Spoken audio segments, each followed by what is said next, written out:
Vous le savez tous, on a tous deux yeux. Extraordinaire. Donc on a tous deux yeux. Et en fait l'idée c'est quoi? Quand on regarde un objet, nos deux yeux regardent le même objet. L'idée c'est que normalement donc on a une image sur chaque œil. Donc au total on a deux images.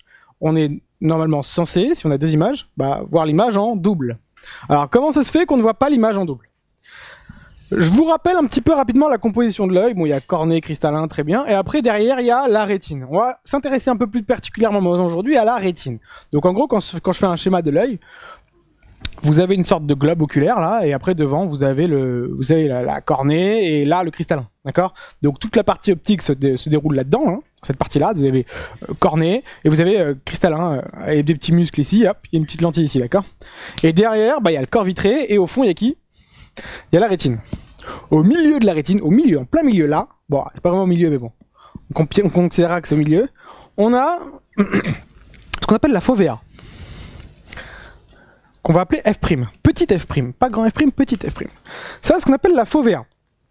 La fovea, c'est le centre de la rétine, et en fait, je sais pas si vous avez remarqué déjà dans votre vie, mais imaginons que je vous mets la lettre A ici, et que je vous mette de l'autre côté du tableau la lettre B. Si je demande à tout le monde de fixer la lettre A, vous fixez la lettre A, et vous vous rendez compte, si vous vous concentrez, mais tout en fixant A, hein, si vous vous concentrez sur la lettre qui est là, vous n'arrivez pas à la voir, elle est un peu floue. Vous savez qu'il y a quelque chose. À partir du moment où je fixe quelque chose qui se rapproche, regardez bien, vous avez l'impression que je louche. Qu'est-ce qui se passe? En fait, mes yeux tournent pour aligner quoi? Les rayons de l'objet avec la fovea. Donc premièrement, j'accommode, et deuxièmement, les yeux tournent pour avoir leur image sur les foveas. Et si les deux images, enfin l'image de chaque œil, sont sur les foveas, toutes les deux en même temps, alors le cerveau dit je peux fusionner les images. Ouais, alors je suis d'accord avec vous, mais comme je les ai pas décalés, normalement c'est pas la vue de profil. Et en plus c'est pour ça qu'on demande de mettre à chaque fois un titre. Alors moi, comme le tableau est à l'horizontale, j'ai préféré le faire pour que j'ai plus de place. Mais il y en a, le schéma, ils le font à la verticale. C'est possible. D'accord? Que le point de fixation. Ça, c'est ce qu'on appelle le point de fixation. En fait, pour voir un seul et même objet, quand on est myope ou hypermétrope, vous vous rappelez pour l'accommodation, on savait que le myope devait moins accommoder que l'hypermétrope, etc. Vous vous rappelez de ça? C'est vrai aussi pour la convergence. L'effort qu'ils ont à faire à fournir la rotation de l'œil est moins importante quand je suis myope que quand je suis hypermétrope, on le verra juste après. D'accord? Donc je vous laisse déjà recopier ça. C'est pour calculer la convergence requise lorsque le sujet est compensé par un verre négatif. Toujours le titre, schéma du couple oculaire en vue de dessus. Si vous ne mettez pas ça, on vous met 0. 6. Quelqu'un peut me faire 16 divisé par 6, s'il vous plaît? 16 divisé par 6. Ça fait 2,5. Non. 2,6. 6. 267. Angle métrique. D'accord? Donc c'est juste une autre unité. On peut vous la demander. D'accord? Et si on vous la demande en angle métrique, vous la calculez d'abord en dioptrie prismatique. Il y a d'autres méthodes pour calculer directement en angle métrique, mais elle est trop compliquée cette méthode-là. Vaut mieux toujours calculer en dioptrie prismatique et ensuite la convertir en angle métrique. D'accord? À partir du moment où vous avez compris ça, on va faire un autre exercice. Alors le jour de l'examen, s'il n'y a pas de calculatrice, il y a une chose qu'il faut comprendre. La démonstration ne sera pas demandée, mais on peut vous demander, montrez-moi si l'hypermétrope ici doit plus converger ou moins converger à l'aide d'un schéma. D'accord? Donc vous devrez faire ce schéma et montrer que le point C est ici. Donc comme le point C est plus proche, forcément je dois converger plus. Mais, ce qu'il faudra savoir, c'est que comme vous ne pourrez pas faire ce calcul-là, de tête forcément, vous devrez connaître, savoir que quand vous êtes chez le myope, Q est de ce côté-là, quand vous êtes hypermétrope, Q est de ce côté-là, par rapport à Q'. Donc je prends un verre négatif. À travers le verre, vous voyez quelque chose, d'accord? En fait, regardez bien, mon doigt là, derrière, vous allez le voir apparaître dans le verre avant même qu'il rentre dans le verre.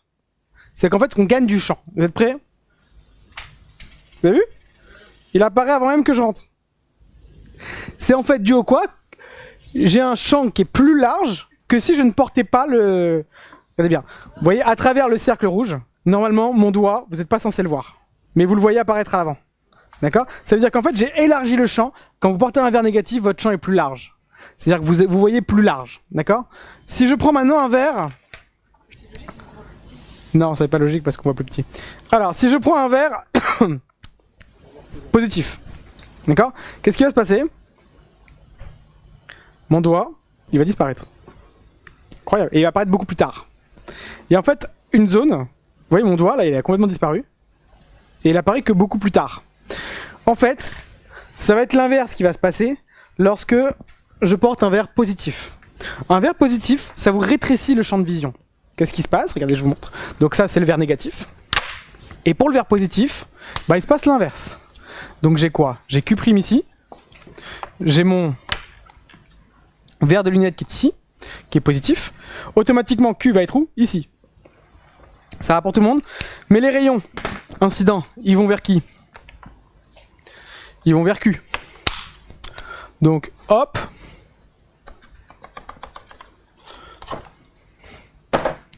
Je tape les bords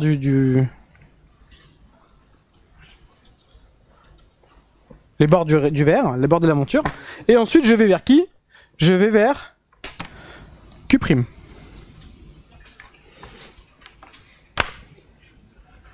D'accord?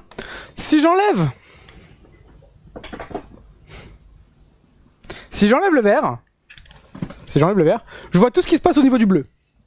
D'accord? Dans le bleu. Dans le faisceau bleu. Si je mets du rouge, enfin si je mets le vert, je ne verrai que entre le rouge. D'accord? Ce qui fait qu'en fait, toute cette zone-là, elle aura disparu, je pourrai rien voir.